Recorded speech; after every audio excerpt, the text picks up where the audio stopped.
Hello everyone, I hope you are having a good time during this Tech Week, and thank you for watching this presentation about C# 9. First of all, let me introduce myself. My name is Glauber Torres, and I have been using the Microsoft Stack for professional development since VB3.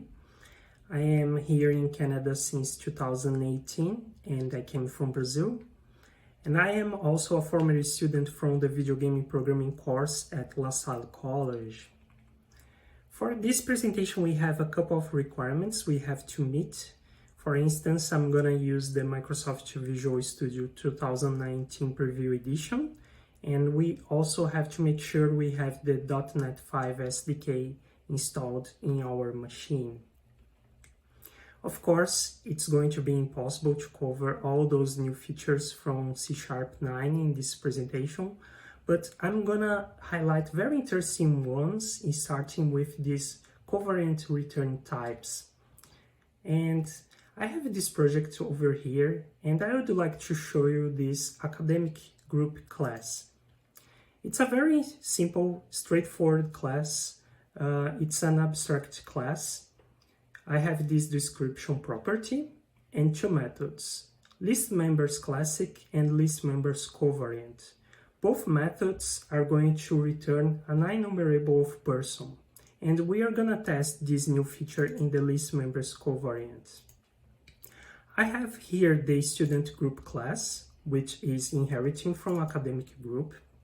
I have an array of students, and I'm gonna initialize this array in the student group constructor. And notice over here, I have an implementation for both abstract methods, list members classic and list members covariant. The list members classic is returning the expected type, enumerable of person, but notice the difference over here. In the list members covariant method, I'm gonna return a different type, enumerable of student, and those classes are over here. The person class is an abstract class, and the student class is inheriting from person. So far so good, but this new feature from C# 9, the covariant return type, gives me some flexibility now to change the signature in the child class. And I can change the return type as long as this return type is a child class of the original class. In that case, remember, person. The return type of list members covariant method, the abstract method in the base class, is enumerable of person, and the covariant features gives me this flexibility to change the return type to a child class. But let's see how it works with an example in my console application. In my main method, I have this int members object over here, and I'm gonna initialize the array of students with a couple of members from the int group of La Salle College, as you can see over here. And I'm gonna pass this object called int members to those two test methods, list members classic and list members covariant. And the idea is very simple. I'm gonna display the list of students in both methods, in both cases. The list members classic is going to call the list members classic method, and over here, as you can see, let me zoom in the return type of the list members classic method. And as you can see, over here, I'm returning an enumerable of person. And because of that, in order to have access to the student ID property, I have to cast this object, which, remember, is a person. I have to cast to student. And on the other hand, if I consume my list members covariant, which is returning an enumerable of student, I don't have to cast to student anymore. And This is a very interesting feature from C# 9. Let's run this project. As you can see, both methods are displaying correctly the list of students, but the covariant version gives me a cleaner code, as you can see. Very interesting feature. Another feature I would like to bring to this presentation is the init-only setter. Consider this init-only setters project we have here, and I'm gonna open this receipt class. I have this transaction value property in my receipt class, and I'm gonna initialize this property in the constructor, receiving some value and assigning to the property. And since we are talking about a receipt, I don't want this property to be changed once it has some value defined in the constructor. For example, let's see my console application over here. I have created this myReceipt1 object, and I am passing the constructor the value 100. And as you can see, I am changing the value of the receipt I am assigning the value of 200. And I don't want this situation to happen. It would be interesting if somehow my code forbid this situation to happen. And before the arrival of C# 9, there is one way we could solve this business rule by defining the setter of my property as private. Now we have a private setter for the transaction value property, and let's go back to the console application, and it seems it solved my issue because I am not supposed to change the value of my property. The only way I can assign some value to the transaction value property is by using the constructor. So because of that, the private set approach, it seems to be successful in order to solve my issue. But let's say in the future, another developer introduced this line of code in the receipt class, which is changing the value of the transaction value property. And unfortunately, the private set is not fulfilling my business rule. And because of that, the private set failed in order to respect this business rule. Thankfully, in C# 9, we have a new feature to deal with this situation, which is the init-only setter. Let's get rid of this private set and replace with init.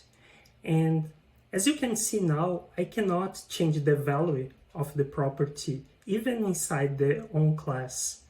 And if I go back to the property, if I go back to my application console, it's complaining like it was complaining previously using private set. But the benefit here is that I cannot change the value of this property neither in my application nor in the class itself.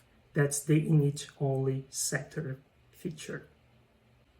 Now let's talk about records. In my records example project, I have here this document.cs file. It seems it is a class, but actually it's not. I have here what I call a document record, and there is this property number. And we also have this driver license record, which inherits from document. And this is a very interesting feature about records. We can apply the concept of inheritance. But let's see what we can do with this driver license record in our console application. As you can see here, I am instantiating the driver license in this object, license1, and I'm applying some values to this object. And I'm doing the same for license 2, but with a different value for the property number. Then I'm gonna apply the same value to my license1 object, to the property number. And since they seem to be equal, let's see what this comparison returns by running our application. And as you can see over here, the comparison returns true. And what does that mean? It means the comparison between records is made by value, even if they are different objects. But there is a catch. Let's keep going with our example. Look at here. I am creating this license3 object, and I'm assigning license1 to itself. Then I'm gonna change the value of the property number in the license1. Let's see what happens if we perform this comparison between license1 and license3. As you can see over here, it returns true. It seems to be weird, but it's not. And there is a reason for that. I am showing another nice message in the end of this application. Moral of history: records behave like structs for comparisons, but be careful. Records are reference type, so keep that in mind. Even if the comparison is made by value, when you are working with records, you are actually working with a reference type object. Just keep that in mind. The next feature I would like to introduce is patterns. So let's go to our patterns example project. In this case, I'm gonna run the project right away, and let's see what we can get from that, so we can have an idea what is the project is all about. So what we have here, we have basically 3 tasks in this project. The first task is to convert a numeric grade and return a correspondent alpha grade. The second task is to return the correspondent category for a specific BMI value. And finally, we have this third task, which is basically to calculate a discount over a specific product. So let's see how we can do that by leveraging patterns. This is our console application. It's very simple. We have one function by task over here. The first call, convert to alpha grade, get BMI category, and finally get discount.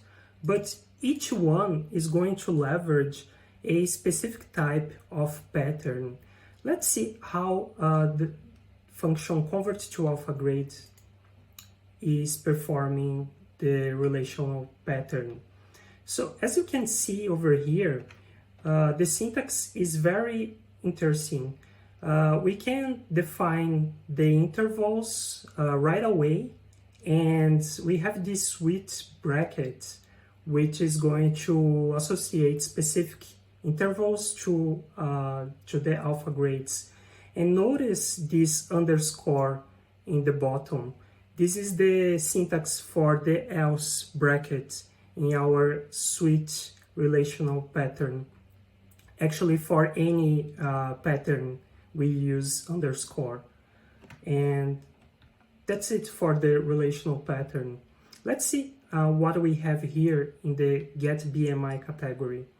What we have here in different compared to the relational pattern is the fact that we can leverage logical operators inside our switch bracket. So basically, we can determine, for instance, if the value of the BMI is between 18.5 and less than 25, then you return a specific value. And we can do that for other intervals. And finally, we have the else bracket represented by underscore. And finally, we have this type pattern here performed by the getDiscount function, and we are receiving a specific type is specified in the p parameter as a product, and this product actually is a class in my example classes folder, and I am basically just inheriting all my products, magazine, smartphone, and books based on product. And we can test the type inside the switch bracket by leveraging this specific syntax as well to use this pattern feature of C#5, which is very cool. Finally, we have this top-level programs feature, which is very simple, and I'm gonna show here. It seems to be, we have a very ordinary program, but let's see what happens if we just comment out our entire code of block, our entire code for the program.cs console application in our top level programs. And I'm gonna set that as my startup project. And it works, hello world over here. The idea for a console application is to get rid of all this boilerplate code, and the entry level point of the program can be the program.cs right away. That's it for the top level programs. I hope you enjoyed this presentation, and if you would like to have access to the source code of this Tech Talk, you can go over here in this link. And thank you very much for watching, and have a great day.